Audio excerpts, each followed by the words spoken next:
सभी साथियों का स्वागत करता हूं अपने YouTube चैनल सुरेंद्र सिंह बोरा में।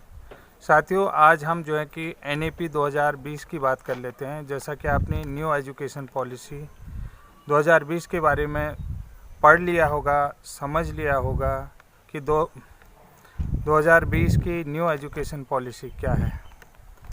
जैसा कि आप देखते हैं कि व्यावसायिक शिक्षा की बात करने वाले, इंटीग्रेटेड एजुकेशन की बात करने वाली शिक्षा पॉलिसी की अगर बात करें तो धरातल में कितनी सच्चाई है इस एजुकेशन पॉलिसी की, क्या इस व्यावसायिक पॉलिसी की जो सच्चाई है उसके बारे में बात कर लेते हैं।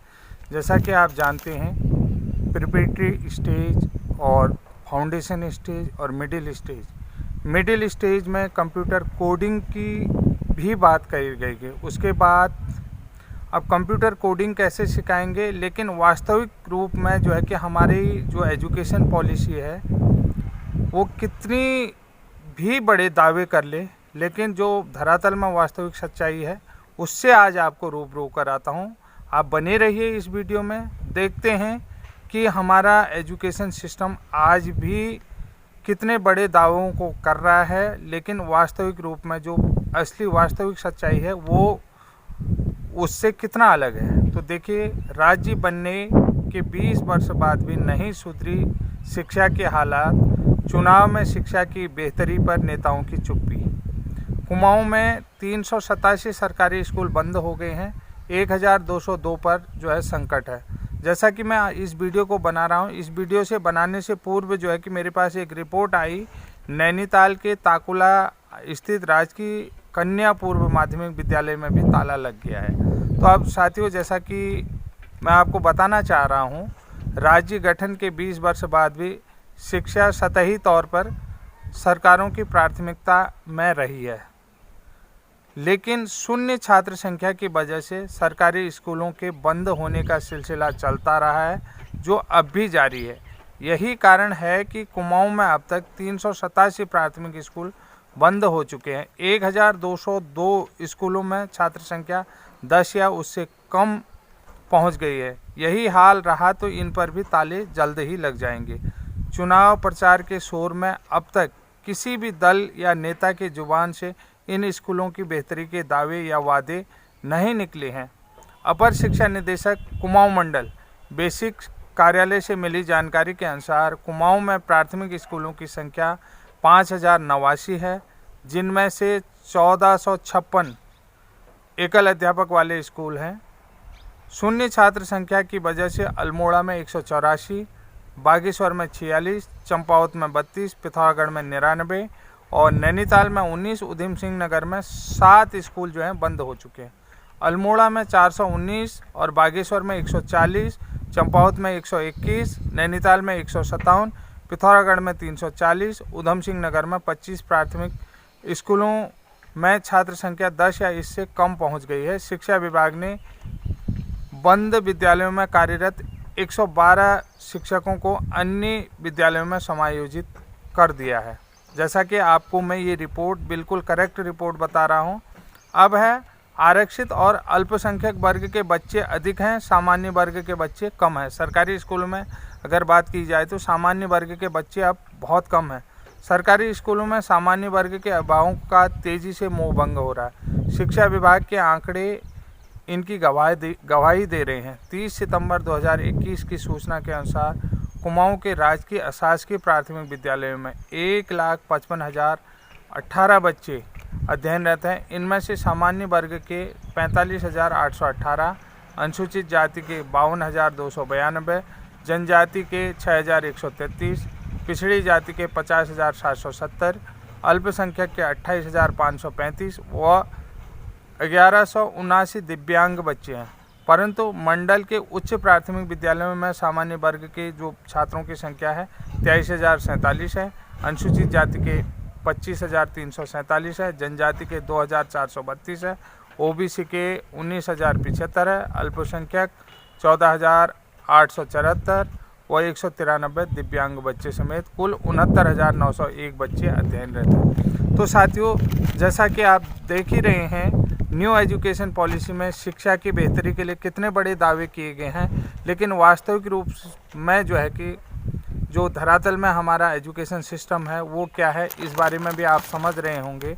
तो इससे ज़्यादा मैं क्या कह सकता हूँ कि जबकि शिक्षा विभाग जो है एजुकेशन सिस्टम में हर साल इनोवेशन की बात करता है और इंटीग्रेटेड एजुकेशन की बात करता है, व्यावसायिक एजुकेशन, टेक्निकल प्रैक्टिकल एजुकेशन की बात करता है, लेकिन जो वास्तविक सच्चाई है तो वहाँ पर देखिए जो अभिभावकों का मोह भंग हो रहा है विद्यालयों से, सरकारी विद्यालयों से, वो क्यों हो रहा है? क्यों हमारे एजुकेशन सिस्टम में कहाँ पर कमी है?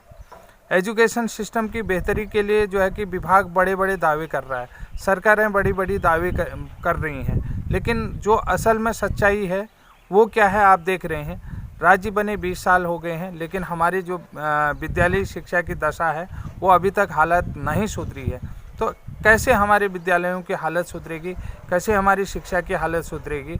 अभी इन्होंने मिडिल जो स्टेज है, जो अभी जो एजुकेशन न्यू एजुकेशन पॉलिसी में जो है कि इन्होंने एजुकेशन को कैटेगराइज किया है, preparatory stage, foundation stage, middle stage और सेकेंडरी स्टेज। तो जैसा कि आप जानते हैं तो उनमें जो एजुकेशन के लिए बात करी है तो उसमें कक्षा 8 में 6 से 8 तक कोडिंग सिखाने की बात करी, कंप्यूटर कोडिंग सिखाने की बात करी। लेकिन क्या आपको लगता है कि हमारे सरकारी स्कूलों की दशा बेहतर होगी? जिस हिसाब से ये आंकड़े मिल रहे हैं, इस हिसाब से आप देख रहे हैं कि नहीं लगता है कि हमारे सरकारी विद्यालयों की दशा या हालत सुधरेगी। हमसे बेहतर हालात पर जो है कि हमारे पड़ोसी राज्य हिमाचल में जो है कि अध्यापकों का अनुपात भी ठीक है, छात्र का अनुपात भी सही है, एजुकेशन सिस्टम भी सही है। तो मैं यही कहना चाहूँगा कि जिस हिसाब से हम लोग बड़े बड़े दावे कर रहे हैं, लेकिन मैं अभी ये कुमाऊँ रीजन की बात कर रहा हूँ। कुमाऊँ रीजन में 1202 विद्यालय बंद होने के कगार में है, जबकि आप समझ रहे हैं, आपको आंकड़े भी दे दिए हैं कि 30 सितंबर 2021 तक जो सूचना आई है उसमें 387 विद्यालय अभी बंद हो चुके हैं और 1202 में छात्र संख्या 10 से कम है, तो वो बंद होने के कगार में है। तो अब कहाँ आपकी व्यावसायिक एजुकेशन जा रही है, कहाँ आपकी जो है कि इनोवेशन जा रहे हैं एजुकेशन सिस्टम? तो इसको कौन समझेगा? वास्तव में जो है कि धरातल में क्या काम होगा कि आप लोगों ने विद्यालय में टीवी लगा दिया, कंप्यूटर लगा दिया, तो क्या कंप्यूटर लगाने से या विद्यालय में टीवी लगाने से जो है कि स्कूलों की दशा बेहतर हो जाएगी? आपने टॉयलेट बना दिया, पेयजल की व्यवस्था बना दी, तो इससे बेहतर हो जाएगा? अभी हमारे पास आंकड़े आपने देखा कि 1456 ऐसे विद्यालय हैं जहां केवल एक अध्यापक कार्यरत है, जबकि प्राइमरी कक्षा में पढ़ाने के लिए भी कम से कम एक प्रधानाध्यापक के साथ 3 सहायक अध्यापकों की ज़रूरत है। अगर आप एजुकेशन सिस्टम को बेहतर बनाना चाहते हैं, एजुकेशन सिस्टम की हालत को सुधारना चाहते हैं, तो कम से कम 4 अध्यापक एक विद्यालय में होना चाहिए। छात्र संख्या अपने आप सुधरेगी।